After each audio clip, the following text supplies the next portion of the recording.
Escanita, The Mavi Story. Dear Papa Dudut, may kasabihan na kapag mahal mo ang isang tao ay tanggap mo anuman ang pag-uugali niya. Pero may exemption yon, lalo na kung hindi na maganda ang inaasal niya. At bilang partner niya, responsibilidad mo na pagsabihan siya sa maayos na paraan upang maitama anumang ugali na hindi nakabubuti sa kanya. Yan ang eksaktong karanasan ko kay Paloma. Pero bago ko ipagpatuloy ang pagkukwento ay magpapakilala muna ako. Tawagin niyo na lamang po ako sa palayaw kong Mavi. 33 years old, taga Quezon City at nagtatrabaho bilang virtual assistant. Kung ilalarawan ko ang aking sarili, masasabi ko na may itsura naman ako. Malinis sa katawan at tahimik, pero kapag nakuha mo ang loob ko ay madaldal naman akong tao. Bukod doon ay mahilig din po ako mag-ipon at mag-invest, pero hindi naman ako kuripot. Masinop lang ako sa pera dahil alam kong hindi yon pinupulot. Sa katunayan ay meron na akong napundar na mga property katulad ng studio type condo unit at kotse. Tumutulong din ako sa pagpapaaral sa aking mga kapatid at merong kaunting savings, insurance at investments.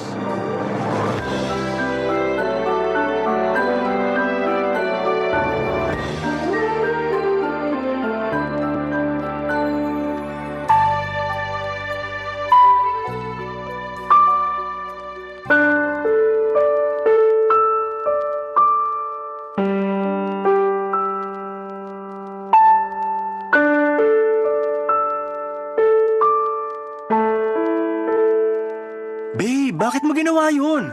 Alin ba? Yung kanina, nakalimutan mo na yata eh. Bitawan mo nga muna yung cellphone mo, mag-usap muna tayo. Pwede naman tayong mag-usap habang nire-replyan ko tong kaibigan ko, di ba? Saka ano bang pag-uusapan natin? Tapos na rin naman na yun.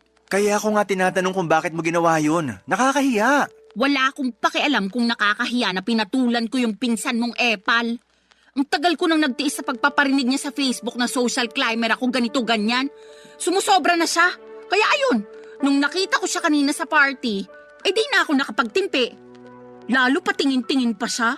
Patingin-tingin pa ang gagat, bubulong-bulong pa sa mga kasama niyang mukhang hipong katulad niya. Babe naman. Huwag ka sa akin magalit. Hindi mo ba narinig yung sinabi ko? Narinig ko, pero di pa rin tama na hindi ka nagtimpi. Yung pinsan mo ang pagsabihan mo kasi sumusobra na siya. Bala ko rin talagang kausapin yung pinsan ko. Pero meron ka bang ebidensya na ikaw talaga yung pinariringgan niya sa Facebook? Hindi mo ba nababasa yung mga post niya? Hindi ako madalas mag-Facebook. Tsaka may nabasa ako isang beses pero wala namang binanggit doon na pangalan mo. Meron ba? Wala. Oh, wala naman pala eh. Pero alam ko, patama sa akin yun kasi tinatamaan ako eh. Saka alam nating lahat na unang beses pa lang na pinakilala mo kami sa isa't isa, mainit na talaga ang dugo niya sa akin. Akala yata ng gagang yun, hindi ako mapagpatol. Akala ko rin hindi ka mapagpatol. Kaya di mo ko masisisi kung bakit ako nagkakaganito.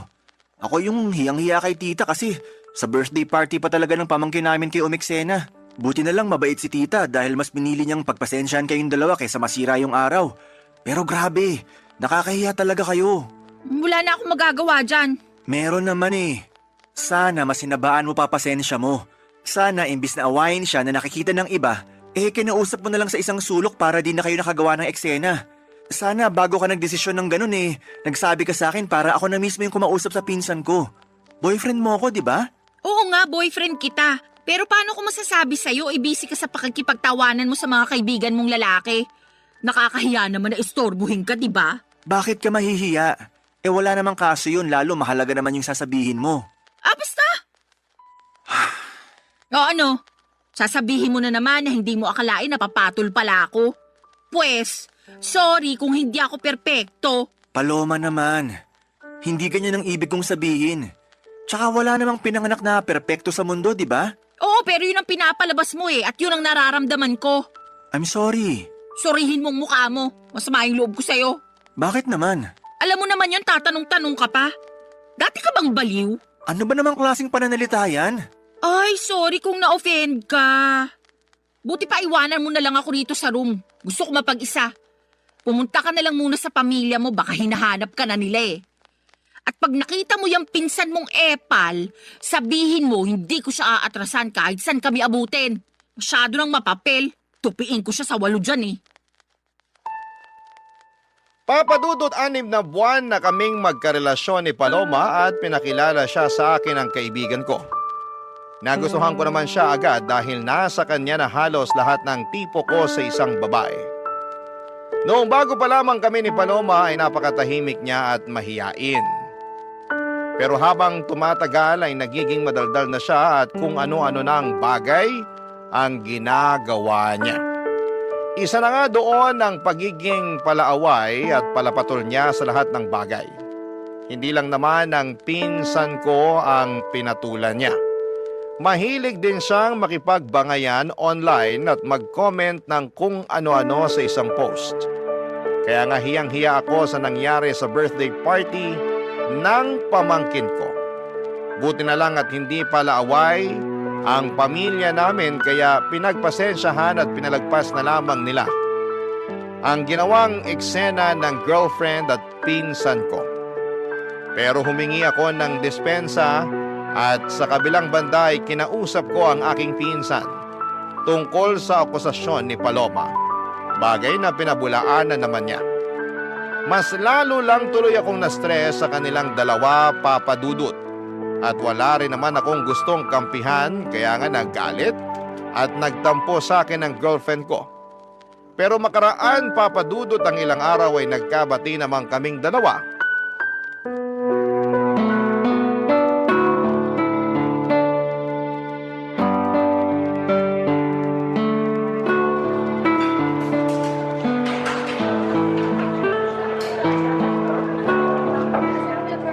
Thank you ah. Saan? Sa panlilibre mo sa akin. Nung nakaraang araw pa ako takam na takam sa burger at fries na to. Alam mo namang hindi ako basta-basta makakabili ng cravings ko dahil magkukulang yung sahod ko para sa pamilya ko. Oo, alam ko yun. Tsaka maliit na bagay lang naman tong panlilibre ko. Boyfriend mo ako, di ba? Sana sinabi mo na nung nakaraan ka pa pala nagka-crave rito para nabilhan kita. Hindi na, nahihiya rin kasi ako sa'yo. Ikaw naman? Totoo naman yun. Lagi ko kasing naiisip na ikaw yung taya sa mga labas at gala natin. Ay, kailan kaya ako makakapag-ambag ng mas malaki-laki ano? Pag nakaluwag ka na. Pero saka mo na yun isipin. Sabi ko nga boyfriend mo ko at ako ang lalaki sa relasyon. Walang kaso sa akin na maglabas ng pera kung para rin naman sa'yo. Thank you. Pero kainis talaga maging mahirap. Hirap na akong magtipid at magpigil na unahin ang sarili ko dahil sa pamilya ko. Buti sana kung thankful sila sa akin. Kaso hindi naman. May nangyari na naman ba sa bahay nyo? Oo Kanina lang bago ako umalis para makipagkita sa'yo. Nagalit na naman si nanay kasi kaunti lang daw yung binigay kong sweldo. Di raw makakabili ng 10 kilong bigas at masarap na ulam. Lagi na lang daw noodles at dilatang sardinas na bibili niya. Kaya nagagalit yung kuya kong batugan. Magagawa ko. Malaki kaltas ko ngayong cut-off Alam naman nila yan, bakit nagugulat pa sila? Tapos yung tatay ko nagtatampo kasi hindi ko man lang daw siya mabigyan ng pera pang yosi. Ayos lang ba siya? Ako pa ba bibili ng pambisyo niya? Nakakaloka. Sige lang, magkwento ka lang. Yung kuya kong batuga nangungutang sa akin, panghulog ng motor niya. Sana all may motor, di ba? Kukuha-kuha ng hulugan tapos sa akin ipapakargo kapag nagigipit sa bayaran. Lakas din talaga ng tama Di ba may trabaho naman ng kuya mo? Meron, pero kulang-kulang pa rin daw kasi sinusustentuhan niya yung 3 anak niya sa iba't ibang babae. Galing no? Napakalandi ng kuya ko. Ay, kaya pala stress na stress ka nung nakita kita kanina. Oo, medyo lang. Pinautang mo ba kuya mo? Syempre hindi. Kaya lang pinagsabihan akong maramot at hindi raw maaasahan. Ay, kaloka. Nang galaiti talaga ako pagkarinig ko nun. Para akong bulkang sasabog anumang sandali. Saka wala na akong pera para pautangin siya, no? Ano siya, hilo? Nang hihingi pa nga sa akin ng pang-project sa school yung bunso namin. Syempre, mas inuna ko na yun kaysa sa kanya. Grabe rin talaga yung kuya mo. Wala na sa lugar ang mga pinagsasasabi. Lahat sila ganun sa bahay. Ay! Siguro maliban na lang sa bunso namin. Kasi bata pa yun. At yun lang yung kasundo ko. Kaya lang, mas lamang talaga ang stress ko sa pamilya ko. Lalo pag wala na kaming pera. Ang unfair lang din talaga dahil malakas pa naman yung parents ko pero ang kukupad. Mula nang magkatrabaho ako, umasa na talaga sila sa akin. Hindi na naawa na nagkakandakuba na ako sa pagtatrabaho para lang buhayin sila. Uy, napakamalas ko talaga. Alam mong hindi totoo yan. Totoo yon. Mahirap lang talaga paniwalaan kasi hindi ikaw yung nasa posisyon ko. Di tulad ko, solo mo pera mo, di ba? Tumutulong din naman ako sa pagpapaaral sa mga kapatid ko. Oo nga, pero hindi ka naman obligado kasi may business yung mga magulang mo. May pera kayo at kaya pa rin nila kayong buhayin. Hindi katulad namin kasi ako lang talaga yung dapat bumuhay sa pamilya ko. Kaya nga kahit itong cravings ko, hindi ko talaga mabili. Malapit na talaga akong masiraan ng ulo. Kung may magagawa lang sana ako para tulungan ka. Alam mo, meron. Ano yun? Ibahay mo na ako. Mag-live-in na tayo para makaalis na ako sa toxic kong pamilya. Papa Dudut, nagtatrabaho bilang private company employee si Paloma at sakto lang ang kinikita niya. Siya ang breadwinner sa kanila kaya wala talaga siyang maitabi para sa sarili. Kaya nga sa abot ng makakaya ko ay binibilhan ko si Paloma ng mga pangangailangan at kaunting luho niya. Pero hindi ko naman kayang saluhin ang lahat, lalo na yung tungkol sa toxic niyang pamilya. Kaya naisipan niya na mag-live-in na kami pero nag-alangan ako dahil sa paniniwala kong mag-asawa lang ang dapat na magkasama sa iisang bubong. Dahil doon ay naggalit na naman sa akin si Paloma. Tapos ay paulit-ulit pa akong inuusig ng aking konsensya tungkol sa mga posibilidad na sinasabi ng girlfriend ko na baka mangyari sa kanya pag hindi pa siya nakaalis sa kanila. Halimbawa noon ay baka tuluyan na siyang mabaliw o masiraan ng ulo. Kaya nga pinag-isipan ko ng mabuti ang plano niyang pagtira kasama ko. At agad ko yung pinaalam sa aking mga magulang, Papa Dudut. Barangay Love Stories. Barangay Love Stories. Papa Dudut, pinaintindi sa akin ng mga magulang ko na ayos lang na tumira kami ng magkasama ni Paloma sa isang bubong, lalo na at alam din nila ang sitwasyon ng girlfriend ko sa pamilya niya. At mas nanaig ang awa nila sa kanila kesa sa paniniwala na kinamulatan namin. Relihiyoso kasi kami pero unti-unti ay nabawasan at nagbago naman yon. Dahil sa iba't ibang kadahilanan, kaya nga pumayag na ako makipag-live-in kay Paloma. Pero may kondisyon. Bale hindi kami magkatabi sa isang kama at sa sofa ako matutulog. Nung una ay pinagtawanan pa ako ni Paloma pero nung pinaliwanag ko sa kanya na gusto kong pangatawanan ng paniniwala ko, ay wala na rin siyang nagawa pa. Sabay pa rin naman kaming kumakain magkasamang nanonood ng TV o di kaya ay nagluluto ng aming pagkain. Pero sa abot ng makakaya ko ay pinipigilan ko ang aking sarili na maging sobrang malapit sa kanya. Kaya lang isang araw ay nagpaalam sa akin si Paloma na gagabihin at huwag ko na raw siyang hintayin. Lalabas daw kasi sila ng mga katrabaho niya. Bagay na wala namang kaso sa akin para na rin makapag-unwind siya. Pinilit ko pa rin siyang hintayin pero sa inabot na lamang ng madaling araw ay wala pa rin siya. Kaya nakatulog na ako sa sofa at nagising na lamang noong maramdaman kong may humahawak sa aking pagka-lalaki, Papa Dudut.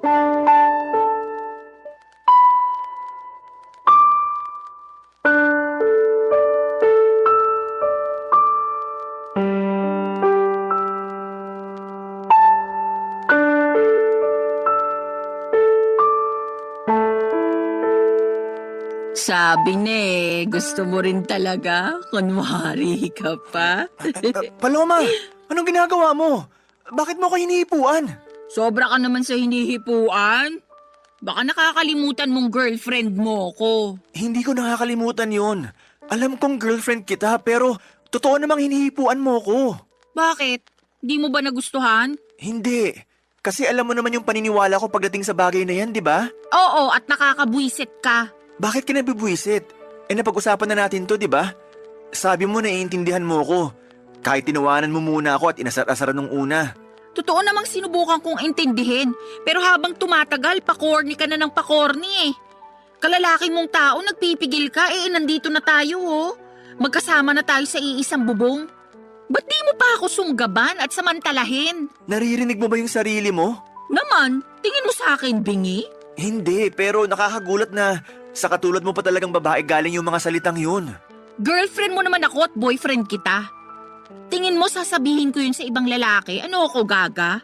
Kahit na, hindi pa rin tama na ganyan ka magsalita. Irespeto mo naman ang sarili mo. Nire-respeto ko yung sarili ko, no? Saka masyado kang sensitive at makalumang tao kung umasta. Tingin mo ba may maniniwalang walang nangyayari sa atin ay nakatira tayo sa iisang bubong? Wala naman talagang nangyayari sa atin, di ba? At kung walang maniwala, hindi ko na problema yun. Basta alam ko sa sarili ko na ginawa ko yung sa tingin ko tama. Alin? Yung sakalang mag-aano kapag kasal na? Oo, Corny mo talaga. Nagsisisi na tuloy ako na sinagot kita. Masyado kang ewan eh. ikaw yung masyadong ewan. Anong sinabi mo? Alam mo na nung una pa lang ayaw ko. At iniiwasan ko makipag-live-in sa'yo hanggat di pa tayo kasal. Pero gusto mo na kamo para makaalis ka na sa pamilya mo. Pumayag naman ako, di ba? Okay lang din sa pamilya ko. Ibig sabihin, nag-adjust ako para mapagbigyan yung gusto mo. Salamat sa pag-a-adjust mo. Pero baka nakakalimutan mong may hiningi ka ring kondisyon. At yun yung hindi tayo magtabi sa kama sa pagtulog. Tama ka. At pumayag ka naman, di ba? Papaalala ko lang sa'yo. Pumayag nga ako pero ewan ko sa'yo. Hindi naman malaking pabor yun. Umasa ako na naiintindihan mo pinanggalingan ko. Pero mukhang nagkamali ako matapos mong gawin yung bagay na ginawa mo kanina lang. Bakit ba big deal pa rin sa'yo na hinipuan kita? Mukhang gusto mo rin base sa reaksyon ng ano mo kanina. Hindi ko gusto. At natural na reaksyon lang ng katawan yun. Di ko yun mapipigilan. Sus, natural na reaksyon daw. Totoo naman eh. Para kang tanga. Kalalaki mong tao, ikaw pa yung iwas ng iwas sa ganyan. Hindi ako sanay ha. Daig mo pa yung babae kung umasta. Nasasaktan ako sa mga sinasabi mo sa akin. Kinumpara mo pa ako sa iba. Sensya na, pero ano magagawa ko? Sinasabi ko lang kung ano yung nasa isip ko. Hindi lahat ng naisip mo dapat mong sabihin. Lalo na kung makakasakit ka lang din ng kapwa. Hindi ka lang pala makalumang tao, balat sibuyas ka rin. Ay nako, ewan ko sa'yo Paloma. Mas ewan ko sa'yo, pakaarte mo. Babae na nga yung lumalapit sa'yo, ayaw-ayaw ka pa dyan. Sure na ba yan? Sige na, try lang natin. Please lang, tigilan na natin tong usapang to. Nakainom ka eh. Mabuti pa matulog ka na dun. Inaantok na rin ako. Uy, kainis ka talaga. Para kang ewan. Siguro, ayaw mo lang talaga sa akin, no? Alam mong hindi totoo yan. He, ewan ko sa'yo. Papadudot kahit na masama ang loob ko kay Paloma dahil sa ginawa niya ay mas masama pa rin ang loob niya sa pagtanggi ko sa kanya. Hindi naman kasi ganun yon, hindi sa ayaw ko siya pero iniiwasan ko lang talaga na may mangyari sa amin lalo na at hindi pa kami kasal. Alam ko baka tawagin niyo kong hipokrito at nagmamalinis dahil magka-live-in na kami ni Paloma pero ginagawa ko lang ang alam kong tama at nararapat gawin bilang isang lalaki. Kaya lang ay hindi yon maintindihan ni Paloma at gulat na gulat ako sa ugali niyang yon. Lalo pang nadagdagan ang sama ng loob ko nang insultuhin niya ako at ang paniniwala ko. Pero alam ko na meron lang din siyang pangangailangan kaya nagawa niya ang bagay na yon. In short ay pinatawad ko si Paloma at pinalagpas ko ang mga nangyari. Doon ko na naisip na mag-propose ng kasal sa girlfriend ko, bagay na walang pasubanin niyang tinanggap. Papadudot mahal ko si Paloma at masaya ako dahil ikakasal na kami. Kaya lang ay makalipas ang isang linggo ay merong nangyari, papadudot.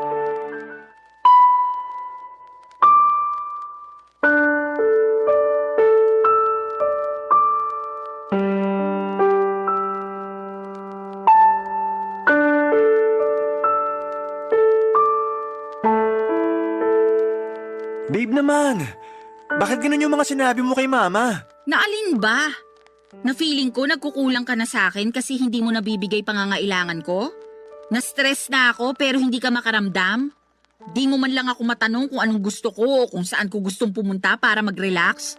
Buti pa yung ibang babae, mahal na mga jowa nila.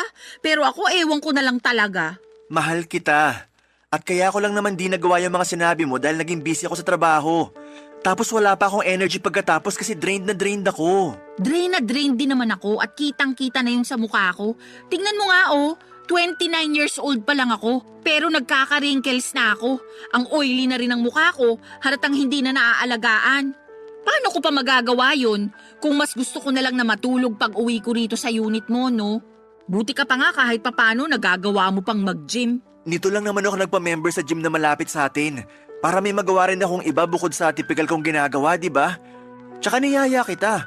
Baka sabihin mo diyang hindi. Niyaya mo nga ako, pero nag-iisip ka ba nung ginawa mo yun? Oo naman. Anong ibig mong sabihin? Feeling ko kasi hindi. Kasi kung nag-iisip ka, maiisip mong pagod na ako sa maghapong pagtatrabaho sa opisina. Tapos yayayain mo pa talaga ako mag-workout? Yun lang kasi naiisip kong paraan para kahit paano magkaroon ka naman ng exercise. Lagi mo kayang nirereklamo sa akin na masakit na likod at puwet mo kauupo sa opisina nyo. Tapos sabi mo pa, ang taba-taba mo na kaya naisip ko, what if magpamiyembro tayo sa gym para makapag-workout ng sabay, di ba? Tsaka maganda rin yung benepisyo ng exercise, hindi lang sa katawan kundi maging sa isip na rin. Pag pinagpapawisan ako gumagaan pakiramdam ko. Ikaw yun. Hindi naman lahat ng tao pare-pareho. Baka imbis gumaan ang pakiramdam ko pag ginawa ko yung sinasabi mo, di na ako makapasok sa opisina kinabukasan dahil sa sakit ng katawan. Sabihin mong hindi, nung unang 3 araw mo na nag-workout, hindi ka nga makabangon kasing sakit-sakit ng katawan mo. Maswerte ka lang talaga kasi work from home ka kumusta naman ako, di ba? Bakit ba napunta doon yung usapan? Ang issue rito yung pagrarant mo kay mama. Lumabas pa tuloy na pinababayaan kita. O bakit, hindi ba? Saka mama ko na rin siya, lalo't magiging asawa na kita. Kanino ako magrarant? Sa lola mo, patay na yun. Paloma naman! Totoo naman patay na lola mo, di ba? Oo, pero di mo na kailangan banggitin yung tungkol doon. Para ka namang ewan Kung ano-ano na lang sinasabi mo. Siyempre, may bibig ako kaya may sasabihin talaga ako. Ang akin lang naman sana, ako yung una mong kinausap para nalaman ko't na itama kung may maliman.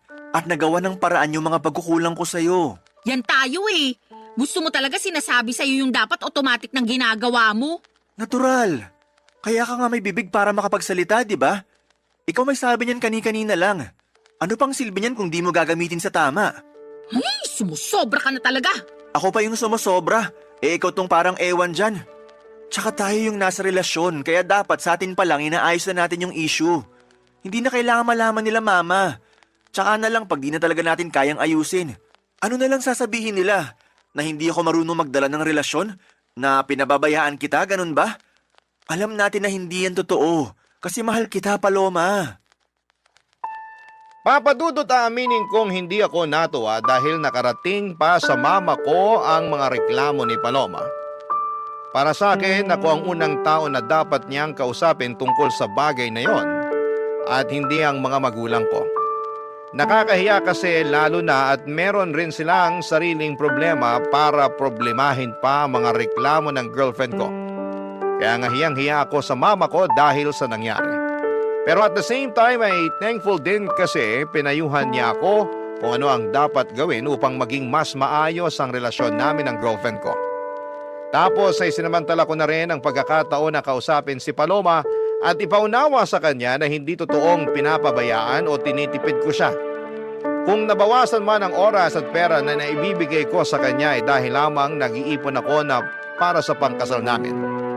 Kaya lang ay ewan ko ba sa girlfriend ko kung bakit pakiramdam niya ay pinagdadamutan ko siya. Para wala ng away ay ako na lamang ang nag-adjust. Sa abot ng makakaya ko ay binigay ko ang mga gusto ni Paloma, Papadudot. Barangay Love Stories. Barangay Love Stories. Papadudot, makalipas nga ang isang buwan ay gulat na gulat ako nang sabihin sa akin ni Paloma na nag-resign na siya sa kanyang trabaho. Ni hindi kasi niya nabanggit sa akin na may plano na pala siya na umalis. Basta sinabi lang niya na ayaw na niyang magtrabaho dahil nabuburyo at napapagod na raw siya. Pero sa kanya pa rin humihingi ng sustento ang pamilya niya. Kaya problemado siya kung paano makapagbibigay sa kanila. Kaya ako ang umako ng responsibilidad na yon dahil magiging pamilya ko na rin naman ang pamilya niya. Pero labis talaga akong nahirapan at nabigatan sa buhay noong nadagdagan ng responsibilidad na nakaatang sa aking mga balikat. Kahit na nakakaluwag ako noong una ay umabot ako sa punto na halos masaid ang savings ko. dahil sa mga hingi at bigay para sa pamilya ni Paloma. Dahil po sa mga nangyari ay nagsabi ako sa parents ko na baka hindi muna ako makatulong para sa pagpapaaral ng mga kapatid ko, bagay na nauunawaan naman nila. Nag-offer pa nga sila na pahiramin ako ng pera sakaling kailanganin ko. Sobrang bait ng mga magulang ko kaya naman hiyang-hiya ako sa kanila. Doon ko na naisipang kausapin si Paloma tungkol sa sitwasyon pero meron namang ginawa ang magaling kong girlfriend, Papa Dudut.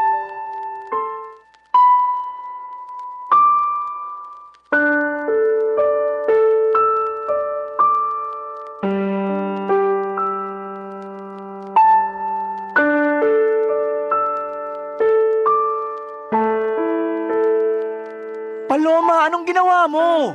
Ha? Anong ginawa ko? Wala akong ginagawa rito ha. Pwede ba?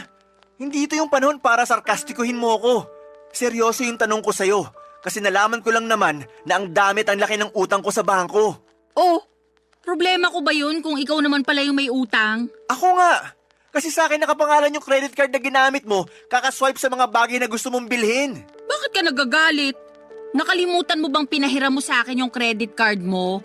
Para ka mo may magamit ako kapag may gusto akong bilhin? O ayan, ginamit ko lang kasi nga may bibilin ako, di ba? Pero di ko naman akalain na haabot ng ganun kalaki yung magiging utang ko sa credit card. Ano bang pinagbibili mo, ha? Mga bag. Alam mo namang gustong-gusto ko ng mga bag, lalo na yung mga branded. Sawang-sawa na kasi ako sa mga pipitsugin at class A. Gusto ko yung pangrampa naman. Yung mapapasabi talaga ng wow yung mga makakakita. At saan ka naman rarampa?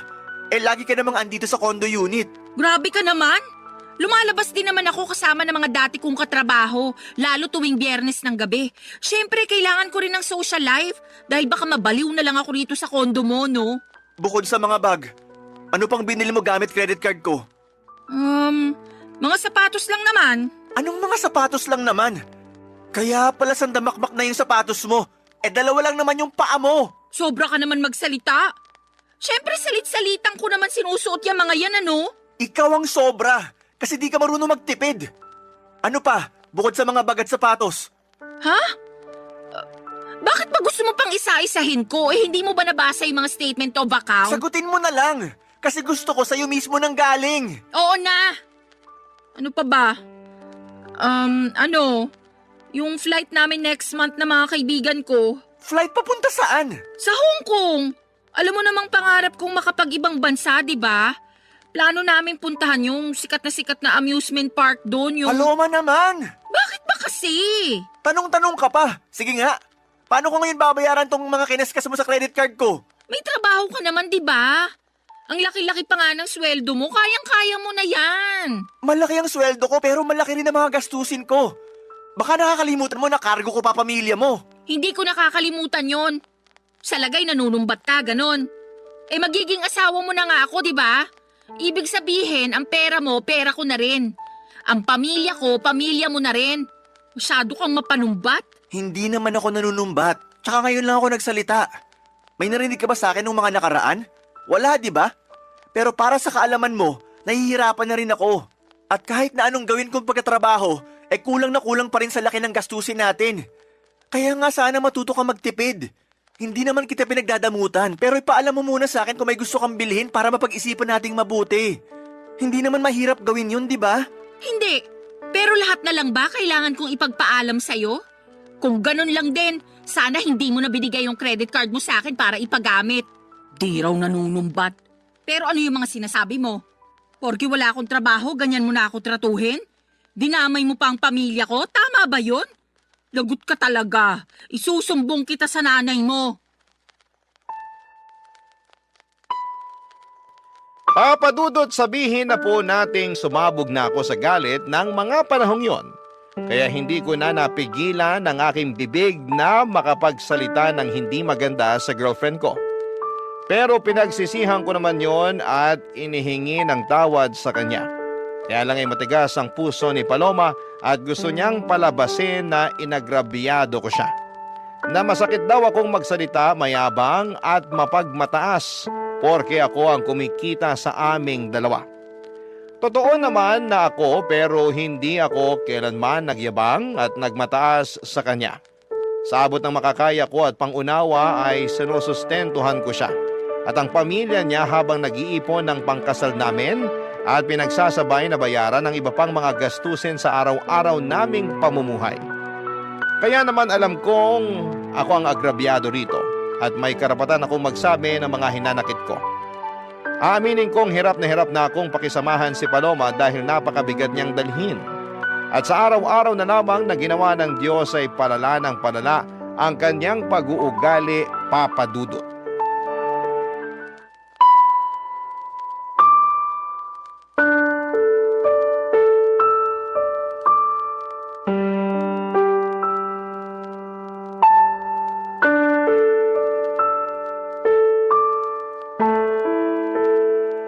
Babe, ano na naman bang ginawa mo? Ginawa na naman saan? Sinabi ko pa naman kina mama na available yung kotse para gamitin nila sa outing nila ng mga kumare niya. Para lang malaman na wala na sa parking yung sasakyan ko. Oo, kasi pinakuha ko kay kuya kanina yung gagamitin nila sa family outing namin. May problema ba dun? Meron! Oy, ba't ka sumisigaw dyan? Nakakaaburido ka naman eh. Nakuha mo pa talaga magtanong at maaburido? Eh ako nga dapat na magsabi niyan. Kasi natulog lang ako, tapos pagising ko wala na yung kotse ko. Hindi mo ba narinig yung sinabi ko? Pinagamit ko kay kuya kasi magsiswimming daw sila nila nanay at tatay sa kanong kapatid ko. Hindi na nga ako sumama dahil meron ako masakit puson ko, hindi ko rin mai-enjoy. Wala akong pakialam sa outing ng pamilya mo kasi kotse ko naman yon. Tsaka di mo rin ba narinig sinabi ko? Papagamit ko dapat kay mama yung sasakyan ko, pero wala na. Ano na lang gagamitin nila, di ba? Problema ba yun? May sarili naman silang sasakyan. Problema yon kasi nasa talir yung kotse nila. Pinaghagawa. Tsaka matagal lang pinagpaalam ni mama sa akin na hihiramin niya yung sasakyan ko. Tapos bigla mong pinahiram sa pamilya mo? Di mo pa pinaalam sa akin kagabi bago tayo matulog. Nakalimutan ko Sa kapamilya ko naman yung gagamit, buti sana kung ibang tao. Magalit ka kung sa iba ko pinahiram. Oo! Parang yung pagpapagamit mo ng credit card ko sa mga kaibigan mo nung nag-book kayo ng flight, di ba? Akala ko ba nakapag-move on ka na dun? At saka binabayaran naman nila kahit hulugan. Kalmahan mo lang. Hindi ko na alam kung paano kumalma kasi malapit na ako mapuno rito. Kaso ang unfair dahil laging ako yung mali. Kapag nagsalita ako, lagi mo binabalik sa akin na mapanumbat ako, ganito, ganyan. Tama ba yun? May karapatan naman talaga ako manumbat kung gugustuhin ko lang, di ba? Anong gusto mo? Manahimik na lang ako para isipin mo na ayos lang yung mga ginagawa mo? Ganun yata talaga gusto mo mangyari Akala ko ba mahal mo ko? Mahal kita, Paloma. Pero ako ba mahal mo? Oo naman. Tinatanong pa ba yan? Kung hindi kita mahal, di sana ako pumayag na magpakasal sa'yo. O baka naman mahal mo lang ako kasi may nabibigay ako sa'yo. Paano na lang kung wala na?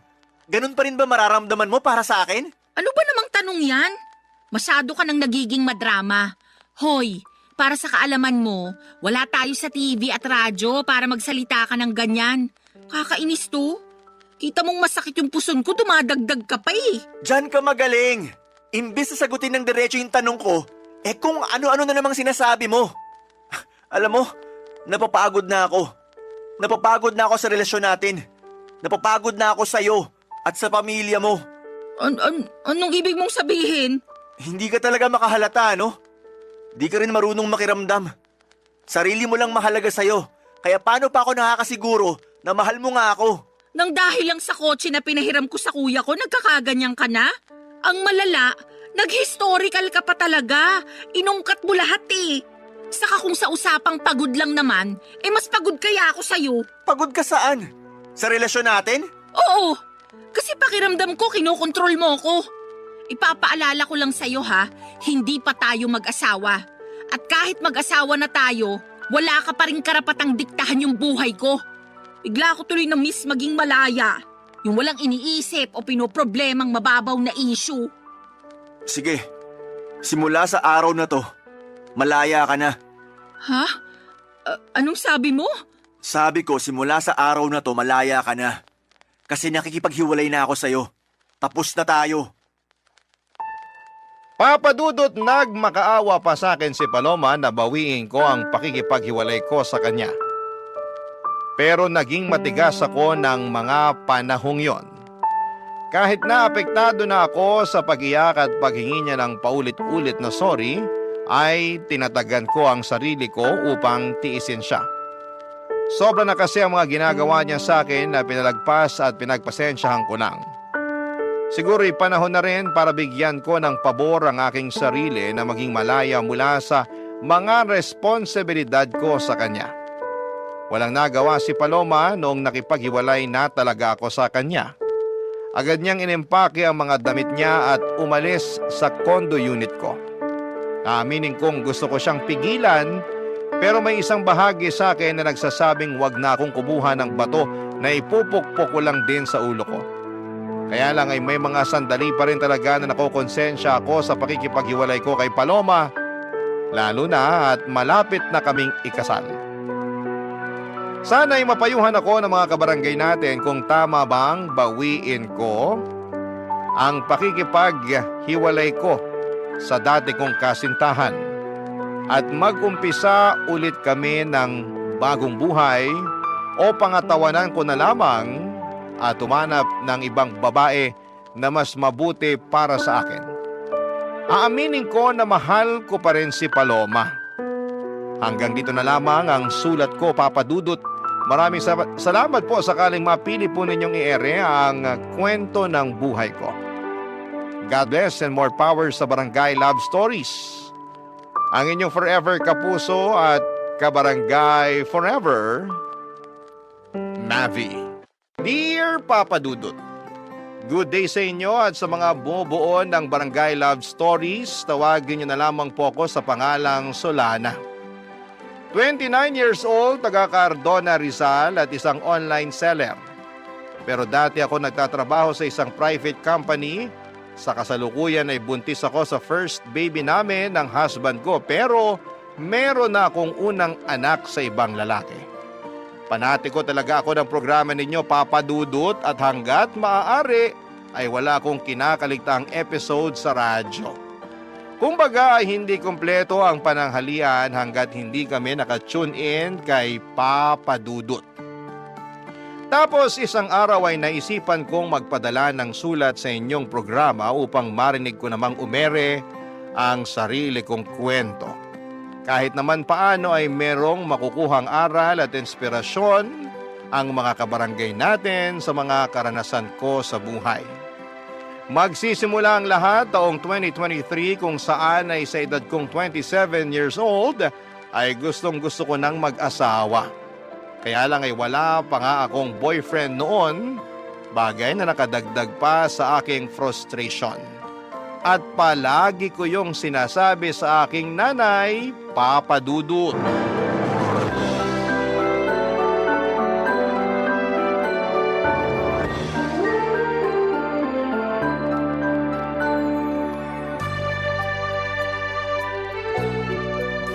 Grabe na yun.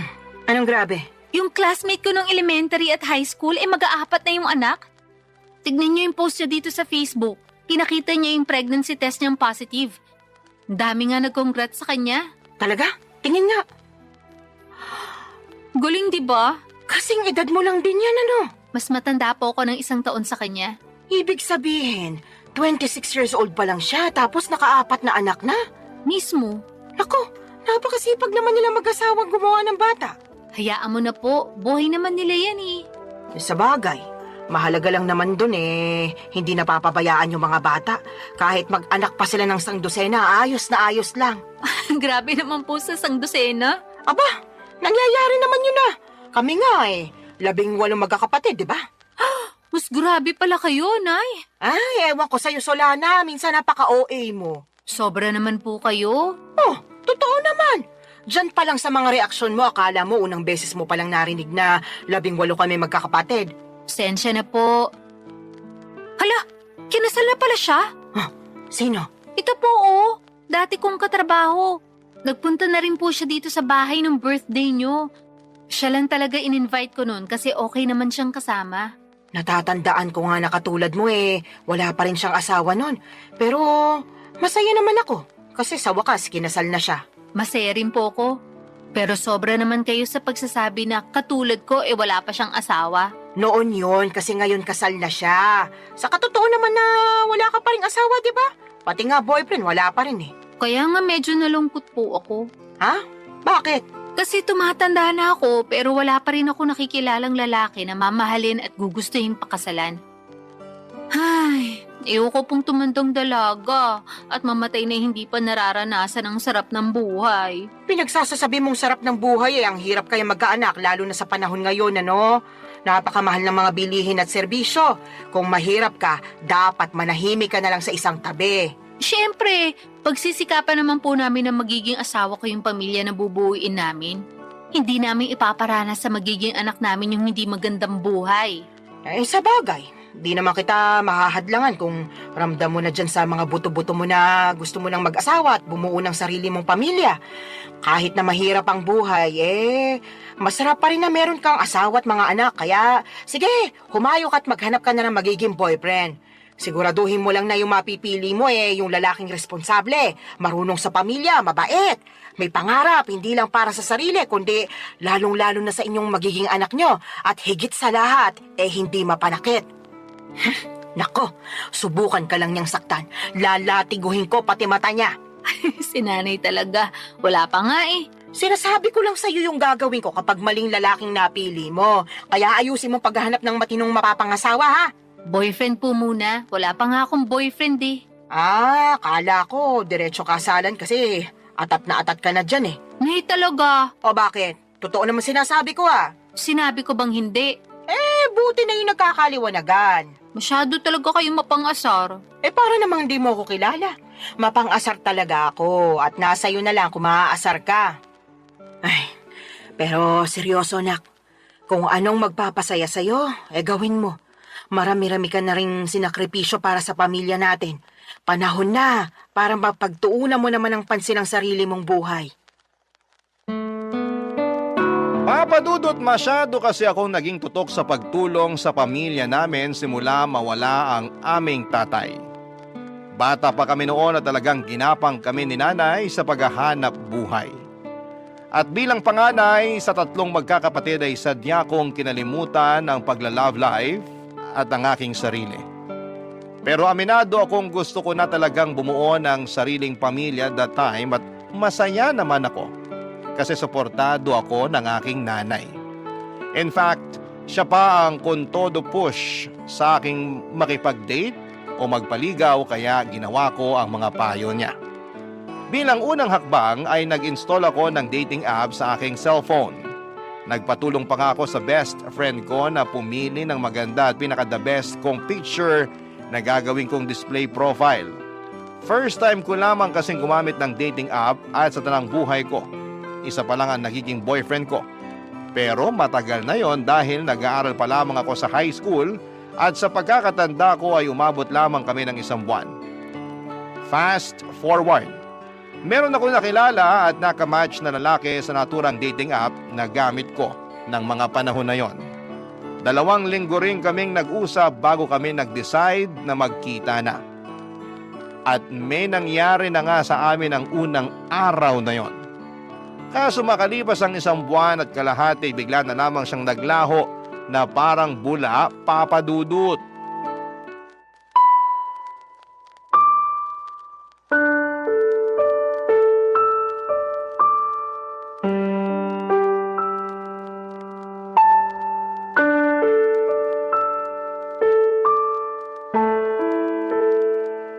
Nay, minulto niya ako. Sino? Yung lalaki na kilala ko online at naka-date. Minulto niya na ako. Paanong minulto? Bakit? Namatay na ba siya? Nay naman eh. Pinatay mo naman agad yung tao. Sabi mo kasi minulto ka, kaya anong iisipin ko kung di namatay na pala yung tao, di ba? Yun na nga. Kaso buhay na buhay pa po siya. At ang ibig sabihin ko sa minulto, naglaho na lang siya bigla na parang bula. Bigla na lang siyang hindi nagparamdam.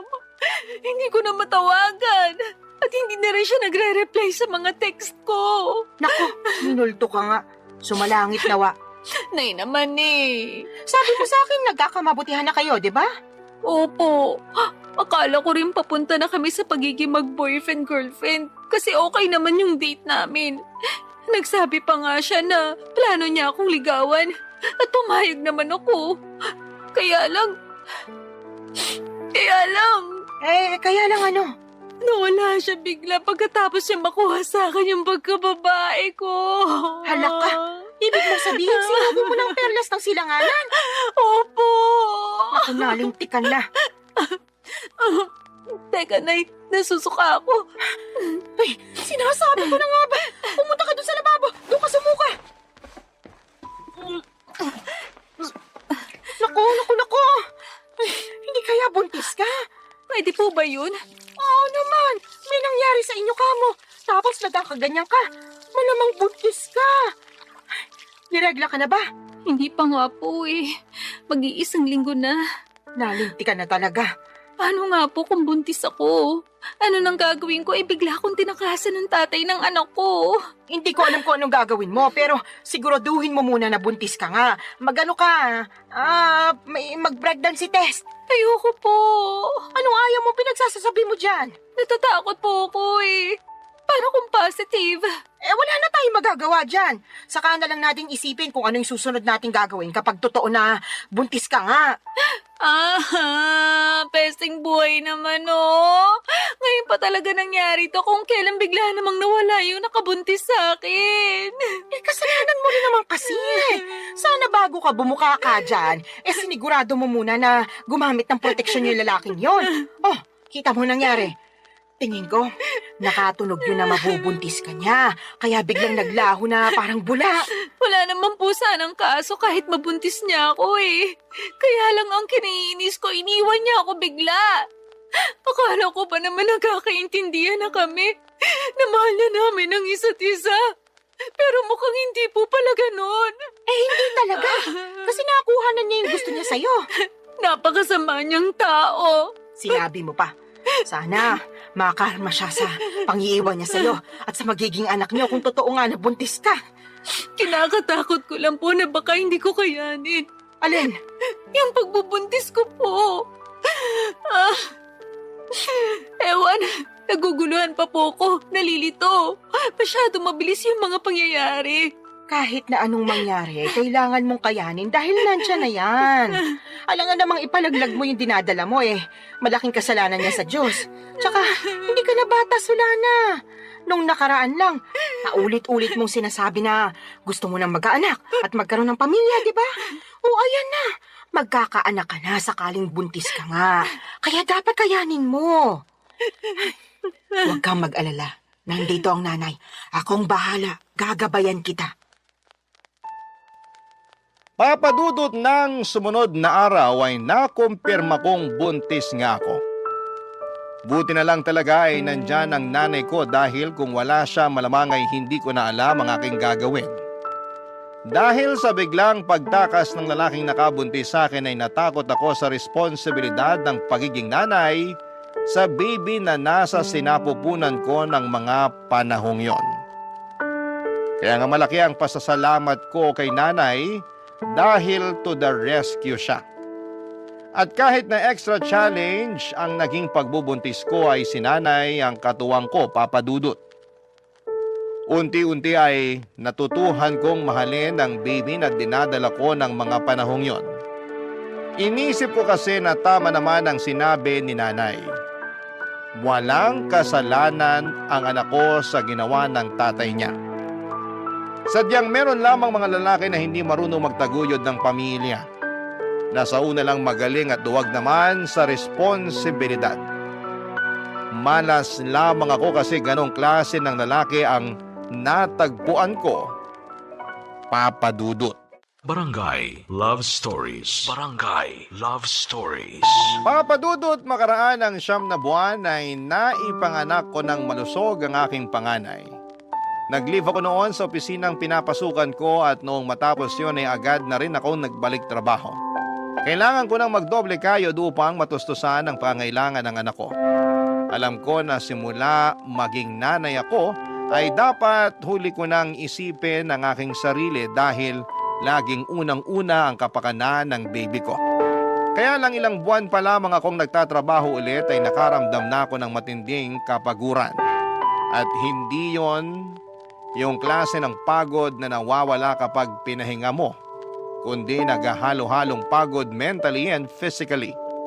Doon ko rin napagkumpara ang sitwasyon ko bilang single parent sa aking ibang katrabaho na merong healthy relationship sa kanilang mga asawa.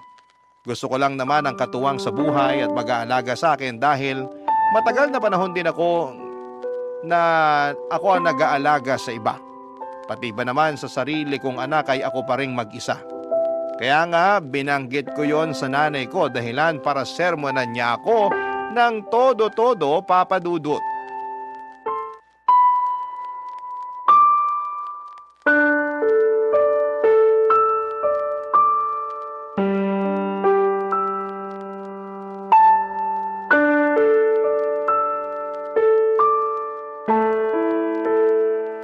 Nay, pagod na po ako. Kapag nasa opisina ako, hindi ako makapag-concentrate. Lagi akong lutang at nakatulala. Kaya nga nasisita ako ng boss ko at isang beses natawagan na ng pansin. Pero anong magagawa ko? Gusto ko na lang umuwi nung time na yon at magmukmuk sa higaan. Kaso alam ko hindi ko naman yun magagawa dahil kailangan kong alagaan yung anak ko pagdating ko rito sa bahay. Medyo mahirap nga yung pinagdaraanan mo, anak. Pero wala ka naman magagawa kasi kailangan mo magtrabaho pa rin para sa anak mo. Yun na nga po Imbis na sana nagpapahinga na lang ako rito sa bahay natin. At ako na yung nag-aalaga sa baby ko, kailangan ko pang umalis para magtrabaho. Thankful po ako na inaalagaan niyo yung anak ko. Pero ewan ko ba? Ano ba kasing problema? Pagod ka nga lang ba talaga o ano? Sa tono mo kasi para kang nagsisisi na nagkaanak ka. Yung totoo? Oh, sabihin mo yung totoo. Tama po kayo. Nagsisisi po ako na nagka-baby ako. Sula na naman! Kung naiintindihan lang ng anak mo yung sinabi mo, malamang magtatampo yung bata. Sarili niyang ina, pinagsisisihan siyang sinilang sa mundo. Ano pong magagawa ko kung yun ang nararamdaman ko? Wala, di ba? Tsaka bago kayo magsalita ng ganyan, iintindihin niyo muna yung pinagdaraanan ko. Naiintindihan ko yung pinagdaraanan mo dahil nanay din ako. Partida, isa pa lang yung anak mo. Tapos kayo, 3 pa nga na inire ko. Pero ang kaibahan natin, kasama niyo po si tatay sa pag-aalaga at pagpapalaki sa amin bago siya inagaw sa atin ng kamatayan. Tapos ako simula nang pinagbuntis ko yung baby ko hanggang pinanganak, mag-isa lang ako. Ewan ko kung nasa ng lupalop ng impyerno na napunta yung tatay ng batang yan. Nakakagigil lang talaga pag naaalala ko. Huwag mo namang sisihin yung anak mo sa katarantaduhan at pagiging irresponsable ng tatay niya sa'yo. Sino pong sisisihin ko? Napapagod na po ako magtiis at magkunwari na ayos lang yung lahat. At saka inggit na ako sa mga kasamahan ko sa opisina na merong mabubuting kinakasama at asawa. Ha? Bakit naman? Siyempre, ako wala. Napatanong na lang ako sa Diyos kung bakit ang unfair niya sa akin.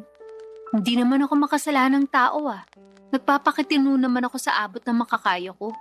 Pero bakit pinarusahan niya pa rin ako? Sobra ka naman!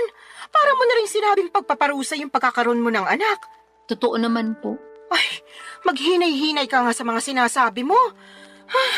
Kawawa naman yung anak mo, Wala pa siyang kamuwang-muwang sa mundo, tapos pinag-uusig na agad siya ng sarili niyang ina. Yun po kasi yung nararamdaman ko. Ano pong magagawa ko? Meron kang magagawa.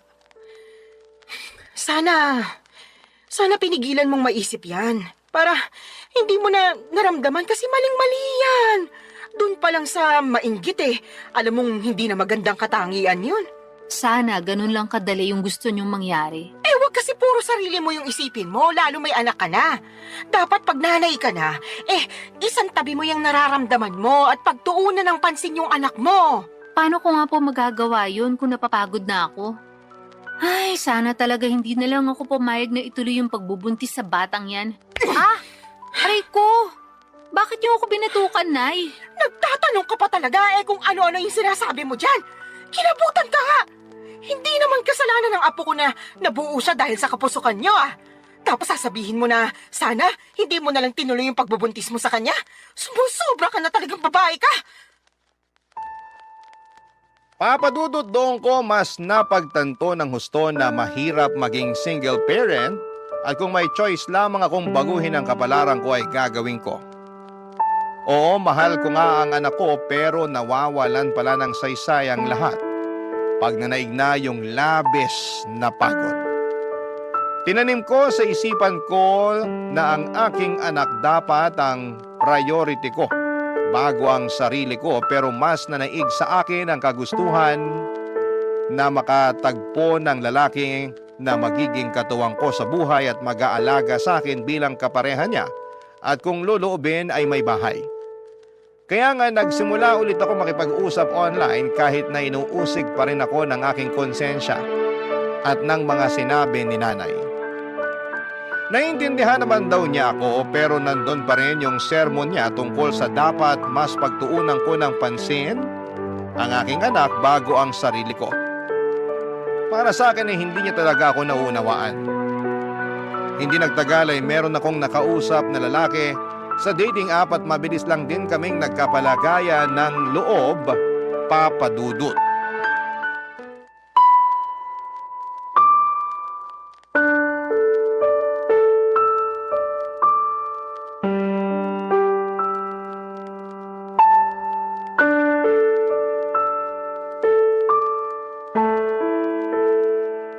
Anong sinabi mo, Solana? Pakiulit nga kasi parang nabingi yata ako. Nay naman eh. Ulitin mo kundi mababatukan kita. Sabi ko po, willing akong sumama sa lalaking nakakausap ko kung yayayain niya akong makipag-live-in sa kanya. Anong sinabi mo? Sasama ka sa lalaking yun eh. Paano yung anak mo? Sige nga. Yun nga po ang gusto kong pag-usapan natin. Kasi hindi ko masasama yung anak ko. Ni hindi ko pa nga sinasabi sa kanya na may anak na ako kasi, ewan, ayoko lang. Pakiramdam ko pag ginawa ko yun, baka mawalan siya ng gana sa akin. Kasi bihira lang naman yung lalaki na nagkakagusto at sumiseryoso sa mga single mom. Kahit na. Mahalaga pa ba yon? Opo, mahalaga yun kasi mahal ko na siya. Sa lagay, mas pipiliin mo pa yung lalaking yun kaysa sa sarili mong anak, Solana. Hindi ko naman po inaalis yung pagiging nanay ko sa anak ko. Gusto ko lang po magsimula ng panibagong buhay. Magsimula ng panibagong buhay na hindi kasama yung anak mo, ganun ba? Opo, Kanino mo naman iiwan yung apo ko, Aber? sa inyo po. Ay, anak ka naman ng teteng. Ayaw niyo po ba? Napakagagamong babae ka. Ano ba namang pag-iisip meron ka? May pasabi-sabi ka pa na hindi mo inaalis pagiging nanay mo sa anak mo pero ipapaalaga mo sa akin. Kahit na mahal ko yung apo ko, ikaw pa rin na nanay niya yung dapat na mag-alaga sa kanya. Alam ko naman po yun. Pero hindi ko na po siya kayang alagaan. Ano bang pinagsasasabi mong babae ka? Paano hindi mo kayang alagaan eh? Hindi naman mahirap alagaan yung anak mo. Napakabait niyang bata, normal din siya. Walang karamdaman, kaya paano mo nasasabi yan? Tatapatin ko na po kayo, Nay. Ayoko na po sa anak ko na yan kasi bunga siya ng pagkakamali. Oo, wala siyang kasalanan. Pero hindi ko lang talaga siya mapigilang sisihin sa ginawa ng tatay niya sa akin nung araw. At kahit na anong gawin ko paulit-ulit lang na bumabalik yung pang-iiwan sa akin ng lalaking yun sa tuwing nakikita ko yung anak namin. Kaya sabihin niyo, paano ako makakausad? Gusto ko nang kalimutan yung pangyayaring yun. At ito lang yung paraan na pwede kong gawin. Napakapangit ng paraan mo, sa totoo lang. Pangit na po kung pangit, pero desperado na ako. Tsaka wag po kayo mag-alala, kasi susustentuhan ko pa rin naman yung anak ko. Magtatrabaho pa rin ako ng mabuti para sa kanya. Pwede ka namang magtrabaho ng mabuti nang hindi mo siya kinakailangang iwanan sa akin eh. Ewan ko ba naman sa'yo, nak? Bakit ganyan ka mag-isip? Awang-awa tuloy ako sa anak mo kasi nagkaroon siya ng nanay na katulad mo. Para sa kaalaman mo ha, hindi lang perang pambili ng pangangailangan niya yung dapat na binibigay mo sa anak mo. Kailangan din niya ng pagmamahal mula sa'yo. Pero hindi ko na nga po kayang ibigay yun sa anak ko. Kaya kayo na lang po yung magbigay nun sa kanya. Naniniwala naman po ako na marami kayo nun sa puso nyo. Yung sa akin kasi, ubus na para sa anak ko. At kung meron man pong natitira, konti na lang. Tapos para na lang yun sa sarili ko. Mahirap namang magbigay ng pagmamahal sa iba kung hindi ko uunahing mahalin yung sarili ko, hindi ba? Ibang klase mga katwiran mo, bulok at baluktot. Papa Dudut, parang kinurot ang aking puso sa iyak ni nanay dahil sa naisip kong iwanan ang anak ko sa kanya para makisama sa lalaking nakilala ko online. At kahit na sinosustentuhan ko pa rin naman ang bata ay hindi pa rin sapat yon. Pero kahit na anong gawin kong Pagsaalang-alang sa sitwasyon ay nadaig pa rin ako ng aking damdamin. Mas nanaig ang kagustuhan kong sumama sa lalaking nakilala ko at magsimula ng panibagong buhay. Alam ko po na maraming magagalit sa akin na mga kabarangay natin dyan at may mga magsasabi na hindi ko naman talaga mahal ang anak ko. Mahal ko ang anak ko pero mas mahal ko ang aking sarili ng mga panahong yon. At kahit na pangit pakinggan, paano ko makapagbibigay ng pagmamahal sa iba kung hindi ko naman uunahing mahalin ang sarili ko kahit nakapalit noon ay ang pagtakas sa responsibilidad ng pagpapakananay sa aking panganay, Papa Dudut. Barangay Love Stories. Barangay Love Stories. Papa Dudut, hindi nagtagal ay sinagot ko na nga ang lalaking nanliligaw sa akin at makaraan lang ang isang buwan ay niyaya na niya akong makipag-live-in. Bale, tumira kami sa Taytay Rizal dahil doon naman siya nagtatrabaho. Hindi alam ng live-in partner ko na meron akong anak sa unang lalaki. At sa totoo lang ay gusto ko na talagang hindi niya malaman, pero alam ko na wala namang lihim na hindi nabubunyag. Kaya sa huli ay inamin ko sa kanya ang totoo dahilan para maggalit siya sa akin. Hindi dahil may anak ako sa ibang lalaki kundi dahil hindi raw ako naging tapat sa kanya nung una pa lamang. Naiintindihan ko naman ang pinanggagalingan ng galit niya, kaya humingi ako ng tawad. Hindi niya rin ako natiis dahil mahal niya ako at ang tanging hiling lang niya ay ipakilala ko sa kanya ang anak ko, kaya sinama ko siya sa bahay ng nanay ko sa Cardona, Rizal. At laking gulat ko dahil masayang masaya siya pagkakita sa aking anak. Kaya lang ay marami pa rin kaming bagay na hindi pinagkakasunduan habang nagpapatuloy ang aming pagsasama. Katulad na lamang noong isang beses na nag-away kami dahilan para mag-alsa balutan ako't umuwi sa aking nanay, Papa Dudut.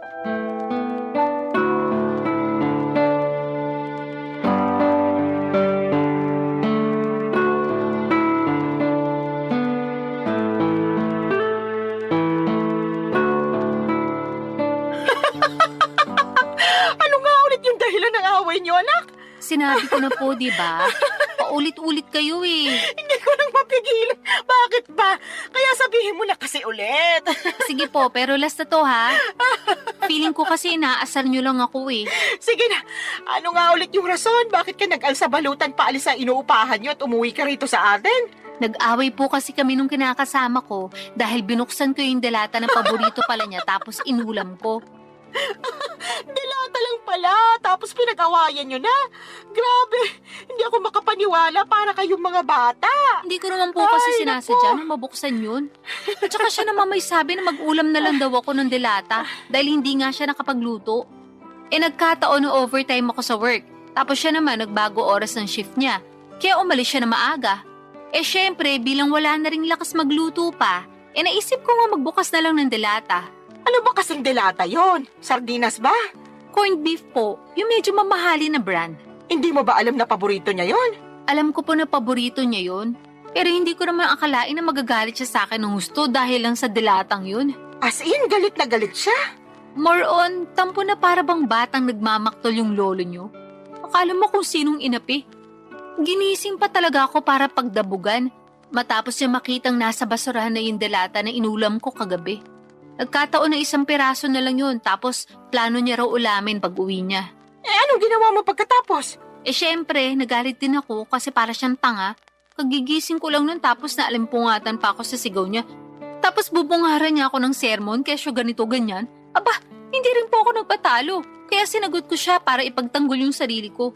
Hanggang sa lumala na yung away namin at nakapagsalita na kami ng hindi maganda sa isa't isa. Hindi ko na po nagustuhan yung mga sinabi niya. Nilayasan ko na siya. Pambihira talaga mga kabataan ngayon. Maliit na bagay pinalalaki kaya dumarami yung hiwala yan eh. Alam ko naman po na mababaw lang yun. Pero nasobrahan eh. Kung kinausap niya lang sana ako na maayos, baka lumabas pa ako at binilan siya ng paborito niyang delata. Di sana wala kaming problema. Hindi sana kami nagkasakitan sa mga sinabi namin sa isa't isa. Kaya lang, hindi ganun yung nangyari. At hindi ko kayang intindihin na ganun siya umusta porque paborito niya yung delatang kinain ko nang hindi sinasadya. Tama rin naman yung mga sinabi mo. Dilata lang naman yun. Kaya nga po. Tsaka sobrang sama lang talaga ng loob ko sa kanya. Sa dinami-rami ng tao na magsasalita sa akin ng ganun, siya pa talaga.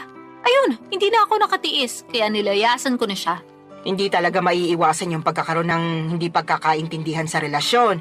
Pero sana, huwag niyong hayaan na sirain ito yung pagsasama ninyo. Tama rin na umalis ka doon para makapag-isip-isip kayo pareho. Magpalamig ka muna rito habang malayo kayo sa isa't isa. Pero huwag niyong patagalin yung away ninyo. Hindi yun maganda. Ewan ko, Nay. Mahal ko naman po siya pero masakit talaga mga sinabi niya sa akin. Biruin niyo, sabihin ba naman ako matakaw kasi naubos ko rin yung dilata niya? Gutom na nga ako noon. Kahit naman ako na gutom, baka maubos ko rin yon. Yun na nga po. Medyo sumobra lang siguro yung reaksyon ng kinakasama mo para lang sa isang delata. Sa lagay, mas matimbang pa yung pagmamahal niya sa paborito niya pagkain kesa sa'yo na kinakasama niya. Tumpak ka dyan, Nay. Naku, pag pumunta yun dito, makakatikim talaga sa akin yun ng sermon. Salamat po. Ay, hindi lang pala siya kundi kayong dalawa. Bakit naman po ako nasali dyan? Syempre, pareho kayo nasa relasyon At gusto ko lang ipaintindi sa inyo na hindi na kayo bata para pag-awayan yung ganong klase ng mababaw na bagay. Ay, umayos kayo, kundi pag-uuntugin ko na talaga kayo. Papa Dudut, alam ko naman na mababaw lang ang dahilan ng pag-aaway naming yon. At pwede namang maayos kaagad kung may isa sa amin na magpapakumbaba. Pero pareho na kaming kinain ng matinding emosyon. Noong araw ding yon ay pinuntahan ako at sinundo ng kinakasama ko sa Cardona at nakipagbati sa akin. Humingi rin siya ng sorry kay nanay dahil naabala pa namin siya. Pero ayos lang naman sa nanay ko, sa halip ay pinayuhan niya kami na pag-usapan ng mga bagay-bagay at huwag na huwag agad paiirali ng galit. Kaya nga ginawa namin ang lahat para ayusin ang pakikipagkomunikasyon sa isa't isa para hindi na maulit ang mga nangyari. At masasabi ko na mabuti ang resulta noon sa pagsasama namin. Meron pa rin namang mga misunderstanding pero mas alam na namin kung paano yon ayusin. Saka pansin ko na sobrang mahal din talaga ng kinakasama ko ang aking anak sa ibang lalaki. At nakikita ko yon sa tuwing bumibisita kami sa bahay ni nanay. Kaya nga nagustuhan na rin siya ng nanay ko para sa akin bilang kinakasama. Pero nitong March 2025 lang ay may sinabi ako sa nanay ko na labis niyang kinabigla, Papa Dudut.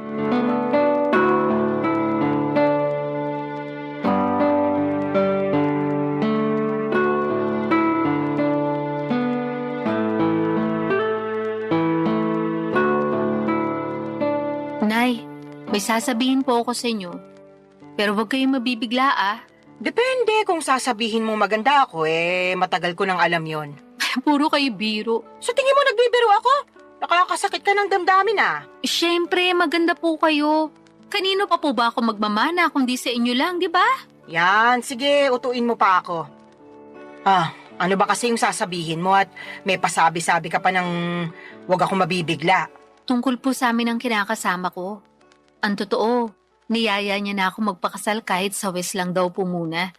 Para lang magkaroon na ng basbas yung pagsasama namin. Talaga? Naku, mabuti naman! Anong sinabi mo? Pumayag ka ba? Siyempre, opo. Tuwang-tuwa nga ako Ako rin tuwang-tuwa kasi sa wakas ikakasal ka na, nak. Dati-rati, pangarap mo lang yung maikasal tapos ayan na, mangyayari na. Kaya nga malaki talagang pasasalamat ko sa Diyos. Kasi dininig niya yung panalangin ko, nabigyan niya ako ng matinong lalaki. Yung magiging asawa ko, magiging tatay ng mga anak namin, at makakasama ko hanggang tumanda kami. At nangyari na nga yun. Buti na lang naging matyaga ka sa paghihintay. Opo, pero may isa pa po pala akong sasabihin. Ha? Meron pa bukod sa sinabi mo na ikakasal ka na? Ganun na nga po. O sige, ano ba yon? Pinag-usapan po namin ang kinakasama ko. Nakukunin na namin yung anak ko at isasama sa inuupahan namin.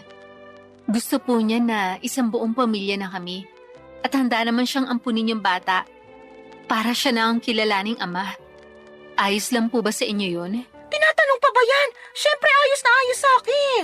Hindi po ba kayo malulungkot kasi papapalayo na kayo sa apo nyo? Ano bang klaseng tanong yan? Natural malulungkot ako. Pero sino ako para ipagkait sa apo ko na magkaroon ng tatay at nanay sa kanyang paglaki, di ba? Kaya nga malaki talaga yung pasasalamat ko dyan sa kinakasama mo kasi mahal na mahal yung anak mo. Tingin ko nga, mas mahal niya pa yung apo ko kaysa sa'yo eh. Mahal ko rin naman po yung anak ko. Pero aminado ko naging gagalang ako sa pagdidesisyon nung araw. Sa totoo lang, matagal ko nang pinag-iisipan na kunin yung anak ko para ako na yung mag-aalaga sa kanya. Gusto ko pong bumawi sa lahat ng pagkukulang ko bilang nanay niya. Siguro hindi pa naman po huli ang lahat, di ba? Hindi pa naman talaga. At suportado kita sa gusto mong mangyari. Basta ipangako mo na hinding-hindi mo na ibabalik sa akin yung apo ko kasi bigla ka na lang napagod magpakananay sa kanya, ha? Hindi laruan niyang anak mo para sa kaalaman mo. Meron siyang damdamin. Tsaka baka gabaan ka na kung gagawin mo pa yun sa kanya. Hinding-hindi ko na nga po ulit gagawin yun sa anak ko, Nay. Pangako po yan. Huwag ka sa akin mangako. Sa anak mo ikaw mangako. At patunayan mo yon. Mahalin mo siya ng husto. Iparamdam mo na lagi kang nandyan sa tabi niya bilang nanay niya. Ipaglaban mo siya sa lahat ng pagkakataon. Lagi mo siyang piliin sa kahit na anong sitwasyon. At kahit na magkaroon pa kayo ng mga anak nung kinakasama mo, huwag mong hayaan na mabaliwala yung panganay mo. Tandaan mo, Solana, ha? Wala siyang kasalanan sa ginawa sa'yo ng ama niya, kaya huwag mo siyang sisisihin. Opo, Nay. Naiintindihan ko po lahat ang mga sinabi niyo at tatandaan ko po yun. Sige, mapapanatag na ako kung ganon. Paano mo pala aalagaan yung apo ko kung nagtatrabaho ka? Tungkol po sa bagay na yan, pinag-usapan na namin ng kinakasama ko na magre-resign na ako para maalagaan ko yung anak ko. Sinabi ko kasi sa kanya na gusto kong bumawi sa anak ko dahil malaki nga yung nagawa kong kasalanan sa kanya nung araw. Katulad nyo, sinuportahan din po ako ng kinakasama ko. Papa Dudut, alam kong hindi ako naging perpektong magulang sa anak ko noong araw, pero sa kasalukuyan ay ginagawa ko naman ang lahat upang makabawi sa kanya. At yun naman ang mahalaga, hindi ba? Sising-sisi ako sa nagawa kong pangiiwan sa kanya noon nang mas pinili ko ang aking sarili, ngunit masayang-masaya naman ako. Dahil naalagaan ko na siya ngayon, katuwang ang aking kinakasama na ngayon ay asawa ko na. Hindi pa rin naman nagsawang sumuporta at tumalalay sa akin si nanay, lalo na at buntis ako sa panganay namin ng mister ko. Alam ko na mas magiging challenging ang pag-aalaga ng dalawang maliit na bata, kaya sinabi ni nanay na pupuntahan niya ako sa inuupahan namin para alalayan pagkapanganak ko. Doon pa lang ay naiyak na ako at nag-uumapaw ang saya ng puso ko. Mas lalo ko na-appreciate ang aking nanay sa totoo lang. At alam ko na marami pa akong matututuhan sa kanya mula sa mga karanasan niya kung paano maging mabuting ina. Maraming salamat po, Papa Dudut, sakaling mapili po ninyong i-air ang istorya ng buhay ko. Sana po'y kinapulutan po ito ng aral at inspirasyon ng mga kabarangay natin. God bless sa inyong programa sa Barangay Love Stories. Patuloy kayong magbigay ng aliw sa ating mga kabarangay. Ang inyong forever kapuso at kabarangay, Solana.